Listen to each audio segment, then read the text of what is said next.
Hey everyone, David Allen here. Chris, Hi. thanks for inviting me today. Sure.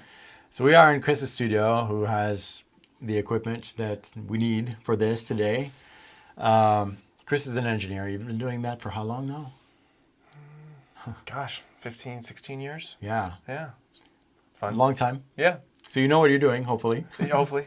And I came to Chris today because I've got this riff that I've been working on, which is part of the next project, and I wanted to revamp the drums. This is a project that was recorded a long time ago, like 15 years ago, and it's time for a redo.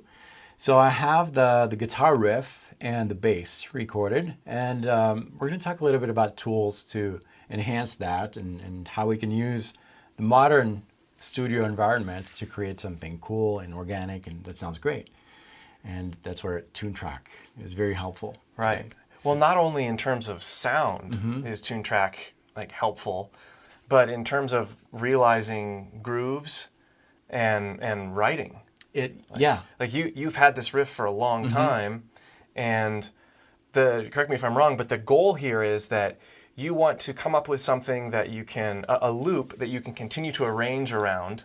Yeah. And then build a little bit of more of the song around the drums without having to bring a drummer in. Right. And then once you have the bigger framework down, bring the drummer in and still have great sounds. Exactly. Yeah. And that's where this is super useful. So why don't we start with that little section that I have, two guitars panned right and left. This is kind of a scratch track type of guitar. So here's what we have. Two guitars and a bass. Recorded to a click. Recorded to a click. That's going to loop over and over. We're just going to work on that section for now. I think it's always good when you're writing to work section by section. Right. All right, so that's going to loop over and over. We have a MIDI track that we created on which we assigned Superior Drummer 3. And we're going to use the tap to find feature, which I think came out with Easy Drummer. Awesome. So that basically loads a kit. You can choose whatever kit you want. We like this one. And we're going to make sure that we're following the host, because that's going to link to the tempo of our project. And if I press play here, we'll hear it synced to the riff. And I'm just going to take over here and I'm just going to start playing it, clicking the elements. So we'll try this on this turn.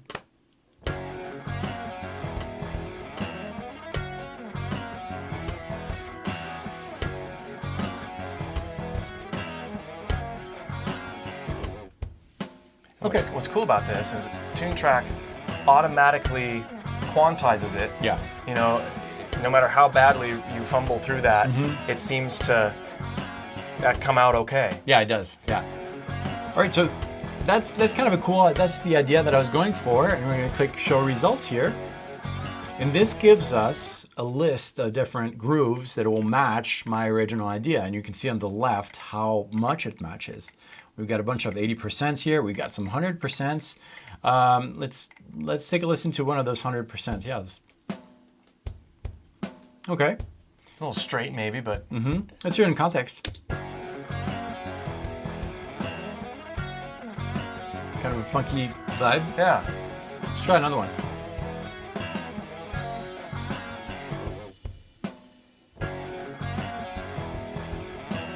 It's pretty good. Yeah, I think that's more in the vibe that I was looking for.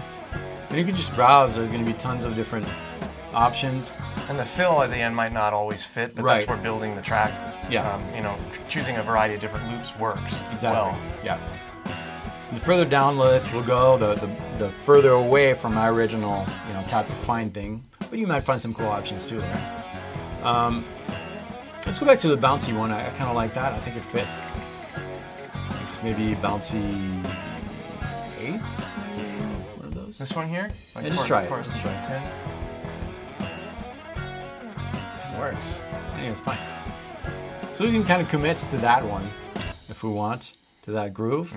How would you do that? We can. Well, there's two ways to do it.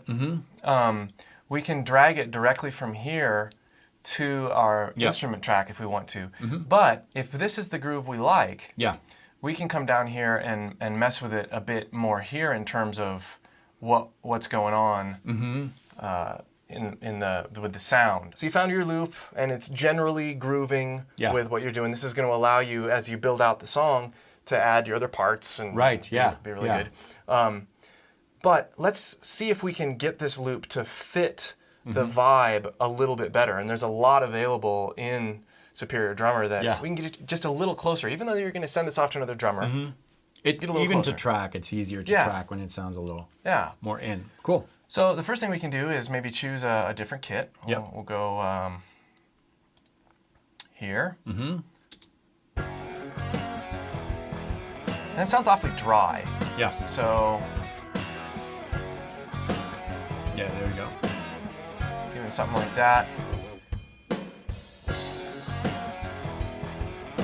And then this is where I feel like this software is really awesome in particular. We can go over to the drums and we can edit the play style. Yep. Right here. And we can do a couple different things. First of all, we can change the power hand. Right now it's set for the ride. We could make it go here. We could play it and have it be more aggressive. Yeah. Right? Same exact groove, just change the power hand. But what's neat is that Toontrack is smart enough to know, oh, now we're playing a crash. So it's actually going to adjust the MIDI to play better around the fact that we're playing this. And then we can go over here. Let's say we want to move the power hand to the hi-hat. It's going to do the same thing. It's smart enough to adjust to how you'd play a hi-hat as opposed to how you'd play something else. Yeah. It's cool. I happen to like it on the ride. So we'll...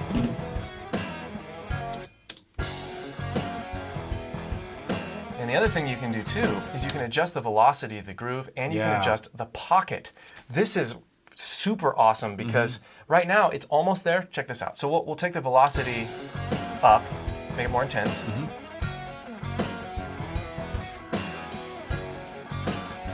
Just a little bit more present. Yep. And we can take the complexity up and down.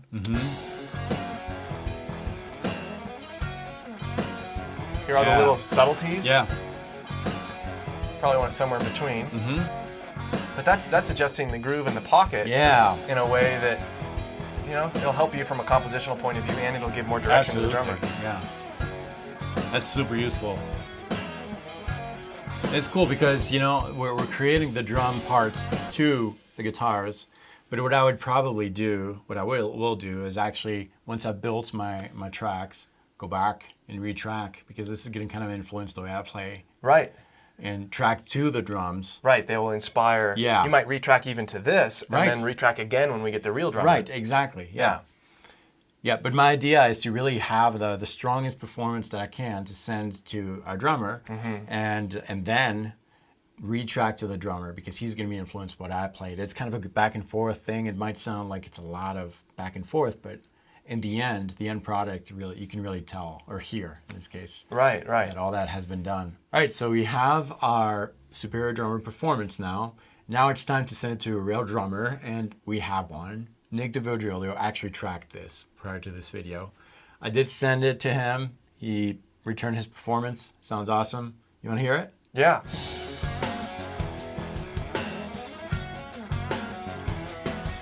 So Nick basically just played to what I sent him and sent me this back. Performance is awesome. Love Nick. And the drums sound great too. The drums sound great, yeah, they do. But what if we want that extra thing? Maybe we want to add something we want to beef up the kick and brighten the snare a little bit. Sure. Or I know what happens to me a lot of times when I'm doing stuff like this.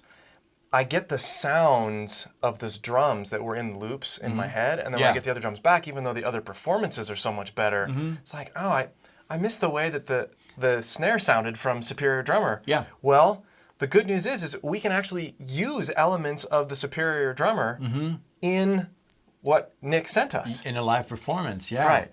So, and some software, some DAWs, like Logic, has a built-in sound replacer thing, but not everybody does. Toontrack Superior Drummer has a built-in sound replacer in it. Yep. So we can take, and we've prepared that as well. Yep. Let's try that. So what we did is we took two of the drum mics, and we exported them into the tracker. Yep. So basically what I did in from Logic, I just right-clicked, export as audio file, went to desktop, and then we came down here to the snare top, did the same thing, export audio file, and then from here we drag them in. Yeah, that's From the That's desktop. all we did. That's it.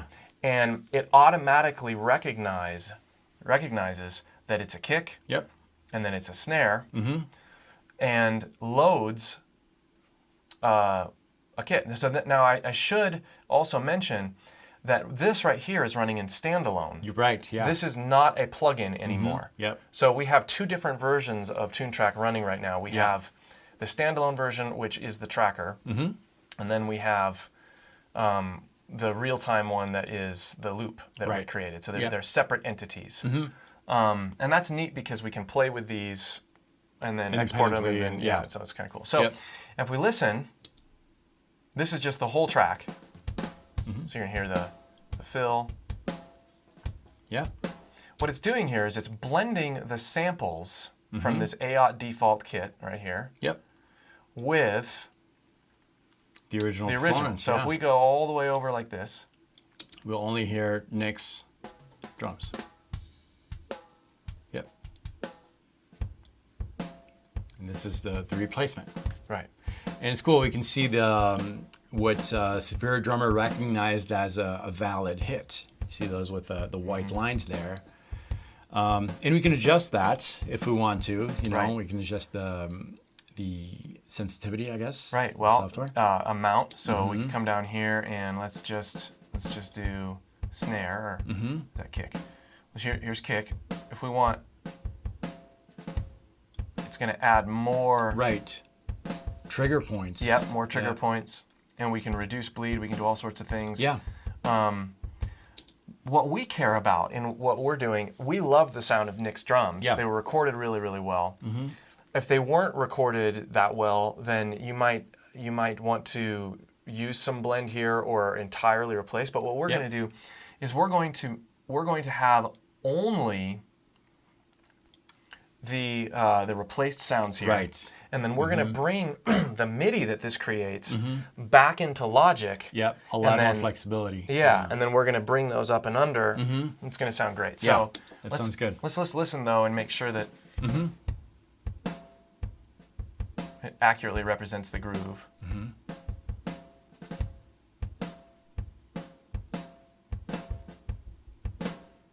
Yeah. Okay. It's good. Okay, so now we're going to go here and here. Yep. We're going to export. All tracks combined, so it has the kick and the snare on them. Yep. And then it has one kick and one snare. We actually want them to be separate. Right. Yep. So select the MIDI. Yep. Save selected MIDI as. And we'll just go to the desktop again. And we'll say it's... So we're working on the kick right now. Kick Nick. Yep. Not too hard, but... Right. And then we'll select this, and you can select them at the same time too if you want. Yep. And then we'll do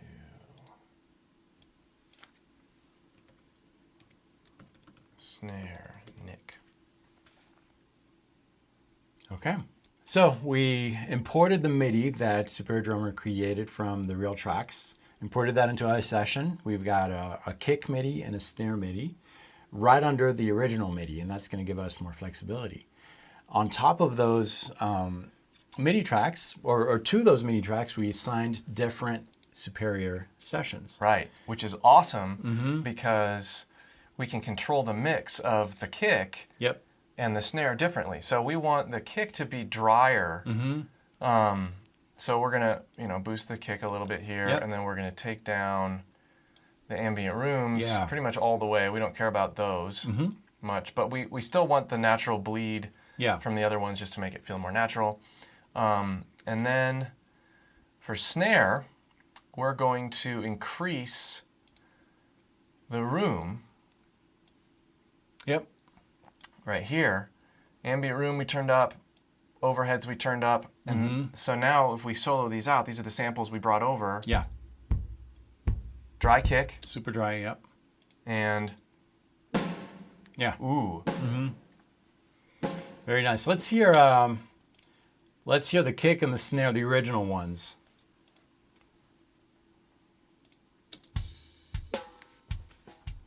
Let's bring in Toontrack's kick.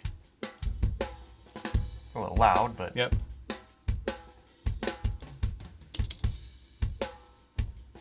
Take that out. That sounds great. Yeah, it adds a lot of that hum. Yeah, and now we'll do an ode to the snare. Yeah.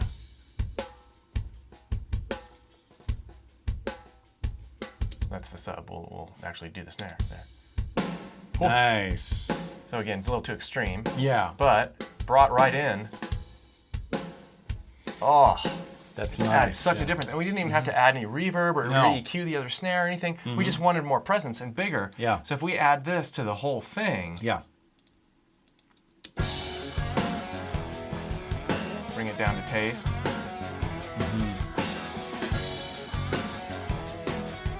You can take advantage of Toontrack sounds. I mean, so here it is without Toontrack sounds. Yep. Sounds good. It sounds good. Let's do the whole loop and then we'll do it again. Now let's bring in the tunes.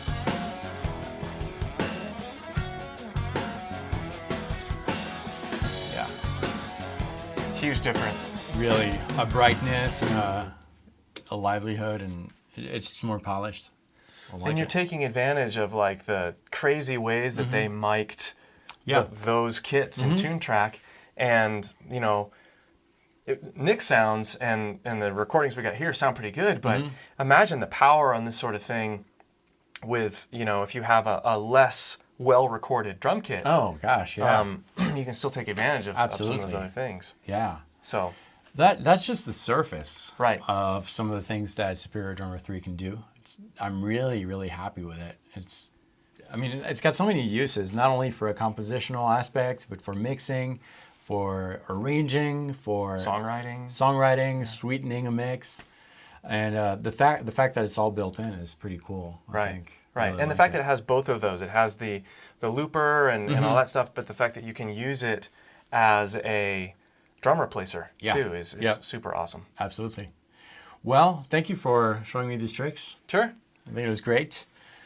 Let me know what you think below. I hope you enjoyed this video. Check it out. Toontrack Superior Drummer 3. It's easy, but you can go really in depth and do a lot of different things.